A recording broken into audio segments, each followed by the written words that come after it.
তত হাঁপিয়ে পড়বেন। তার চাইতে চলুন চলুন। সবাইকে তা তুই কি বাজারে যাচ্ছিস? হ্যাঁ বাবা, বাজারে যাচ্ছি। আচ্ছা, ঠিক আছে, তুই আসার সময় এই বটতলা দিয়েই ফিরিস। আর আমার জন্যে বাজার থেকে একটা প্রমাণ মাপের আলু নিয়ে আসিস। তারপর আমি তোকে একটা জাদু দেখাবো। আচ্ছা বাবা, ঠিক আছে, নিয়ে বাবা, যা, উঁকিদের বাড়ির পিছনে পূর্ব দিকে চুপি চুপি দুটো আলু ফেলে রেখে আয়। আচ্ছা বাবা।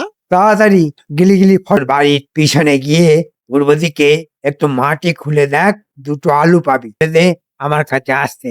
আমাকে সবাই যে যা ভিক্ষা দেবে আমি সবার সব কিছু দ্বিগুণ করে দেব, সবার কষ্ট দূর করে দেব। নতুন বছরের সকালে তোদের কৃষ্ণনগরে এক নবজাগরণ হবে। আমার খুব রসগোল্লা খেতে ইচ্ছে করছে। তুই অন্য দোকান থেকে 10টা রসগোল্লা কিনে ভোলার দোকানের পিছনের দিকে একটা হাঁড়িতে করে পুঁতে রেখে আয়। বেশ খেতে, কোনো তুলনা হবে না। এবার তুই যা, তোর দোকানের পিছনে গিয়ে মাটি খুঁড়ে দেখ, এই 5টা রসগোল্লার দ্বিগুণ মানে 10টা রসগোল্লা ফেরত পাবি। এ কি সত্যি বাবা?